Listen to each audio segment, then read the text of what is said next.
Sebelum kalian lanjut video ini, jangan lupa klik subscribe di bawah. Itu ada tombol merah di bawah. Setelah kalian klik subscribe, jangan lupa klik loncengnya. Salam dari Kendari dan halo, assalamualaikum warahmatullahi wabarakatuh. Korang datang lagi di channelku.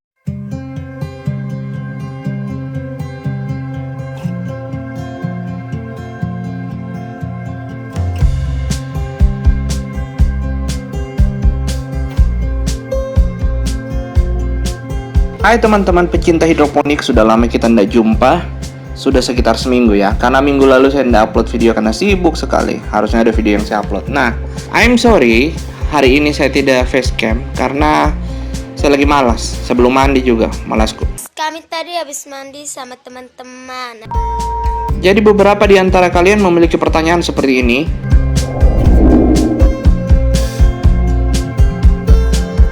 Nah, kali ini saya akan cerita tentang pengaruh air hujan terhadap hidroponik. Itu sesuai dengan pengalaman yang saya alami. Jadi kalau ketika saya menjelaskan terus ada yang bilang, "Oh, Bang, itu salah." Ya, silakan kalian bilang salah. Karena saya juga ini lagi belajar. Tidak ada manusia yang sempurna di dunia ini. Untuk yang pertama, saya akan bahas tentang greenhouse. Di sini kalian bisa lihat bahwa greenhouse yang saya pakai itu tidak ada penutup samping, tidak ada pintu, hanya sekedar atap dan tiang saja. Itu pun bawahnya belum disemen karena belum ada uang. Besi yang saya gunakan ini adalah besi hollow 2x2. Kenapa saya pakai ini? Karena memang waktu itu saya belum tahu tentang dunia perbesi-besian. Nah, besi-besi, mah besi-besi, tak besi-besi. Selang berapa bulan, apalagi kita menghadapi yang namanya kemarau kemarin itu, sampai berapa bulan itu kemarau, sampai biar malam itu masih panas, itu satu persatu tali sigma dia terlepas dari atap. Karena dia bergesekan kan dengan besi itu, diikat di besi itu, jadi dia bergesekan, jadi dia terlepas. Dari hal itu, tiba-tiba saya dikasih tahu dengan temanku bahwa untuk ikat atap di besi itu jangan pakai sigma, pakainya katanya kawat sling.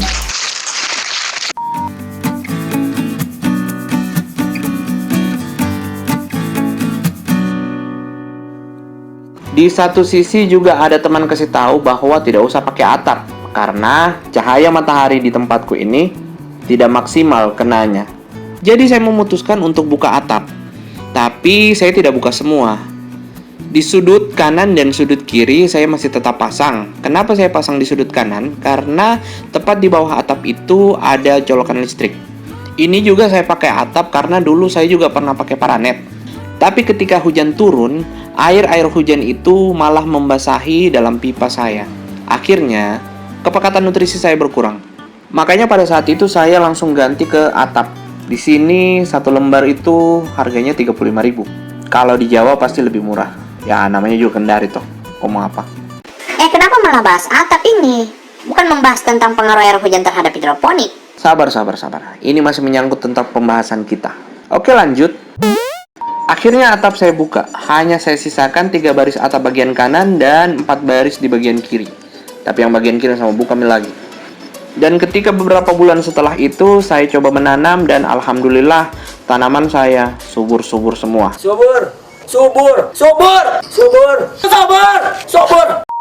Ada teman saya bilang bahwa kalau untuk sawi bagusnya memang dibuka atapnya.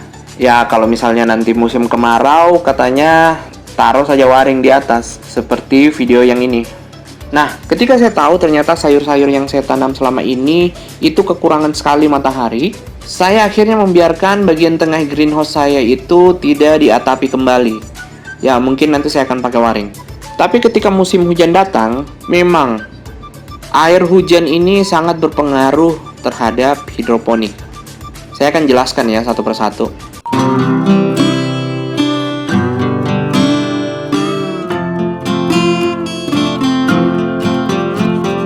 Yang pertama, pH. Ketika hujan turun, itu yang saya alami adalah nilai pH saya itu malah naik.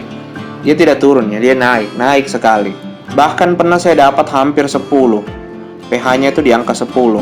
Makanya tiap hari saya rutin untuk melakukan pengecekan terhadap tandon-tandon saya. Kalau pH-nya naik, ya saya kasih turun. Kalau dia naik, ya saya kasih turun lagi. Kalau dia naik lagi, ya saya kasih turun. Kalau dia kepala batu, saya picak. Saya kasih turun pH itu pakai air aki sur.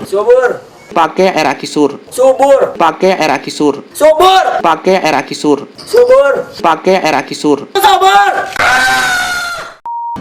Tapi sebagian orang katanya mengatakan bahwa air aki sur ini tidak bagus untuk cara menurunkan pH. Tapi ya namanya kita belajar, dan selama saya pakai air aki sur itu ya tidak terjadi apa-apa. Nanti kita akan bikin video tentang membahas pH air ya.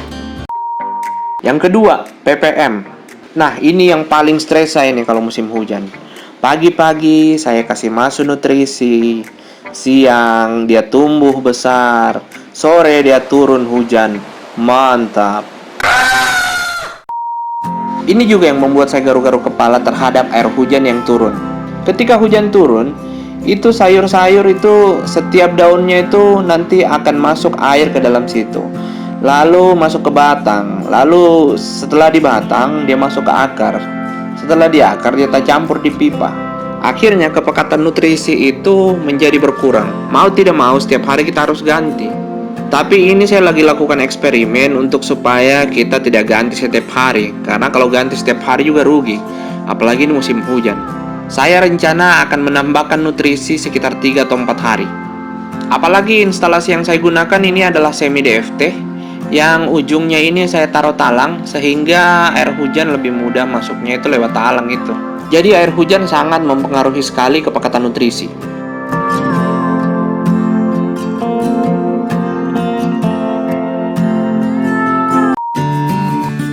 Yang ketiga, hama. Ketika kita berhidroponik, hal yang kita jumpai selain pembeli sayur adalah yang dibilang namanya hama. Hama ini bermacam-macam. Ada yang memang memakan daun, ada yang kasih hangus daun, ada yang melengket-lengket di bawah daun, pokoknya banyak. Tapi untuk musim hujan, yang saya sering alami adalah hama apa namanya itu ya, pokoknya yang suka makan-makan daun.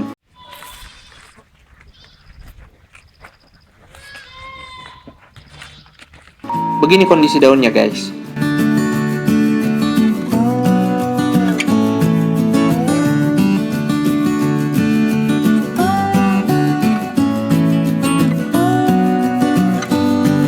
Nah, kalau sudah seperti ini, teman-teman saya menyarankan untuk supaya sayur saya ini disemprot dengan bawang putih, bawang merah, upi kabu, belalang.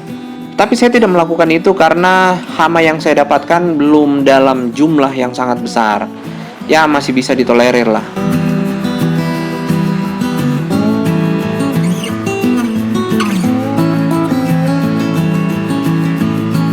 Yang keempat, colokan listrik. Ketika kita melakukan hidroponik, otomatis kita membutuhkan pompa. Kecuali kita pakai sistem WIC, yang hanya air ditaruh saja terus mengenang, terus tumbuh, terus makan, terus mati. Air hujan yang turun harus kita waspadai, jangan sampai dia masuk ke colokan listrik kita. Karena kalau dia masuk, kita koslet, rusak listrik, kau menangis 7 hari. Aku tak tahu. Jadi makanya itulah alasan kenapa greenhouse saya tadi itu saya tidak buka semua atapnya, karena bagian kanan dan bagian kiri itu tepat di bawahnya adalah colokan listrik.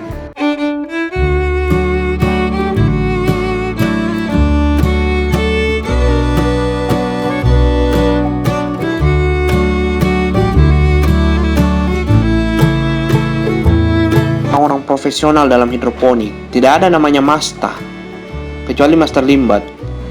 Karena yang terpenting bagi saya adalah saya ingin menanam dengan riang gembira, tanpa memikirkan masalah.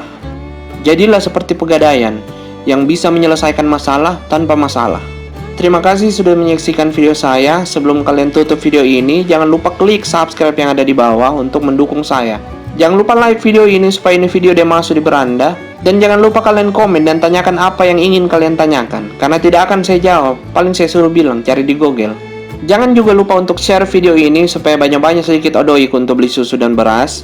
Terima kasih sudah menonton. Saya Hibarnita. Kita berkarya untuk Kendari. Bye.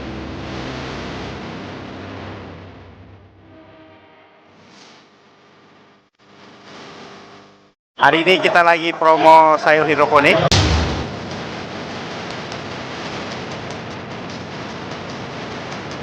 Kami sampaikan kepada warga Kota Kendari Kita akan sudah mulai promo untuk sayur-sayur hidroponik. Ada situ selada, ada dakota, ada pakcoy, ada bayam, ada kangkung. Sekarang kita harapkan kepada warga Kota Kendari supaya untuk beralih makanan sehat, sayur-sayur sehat untuk non pestisida.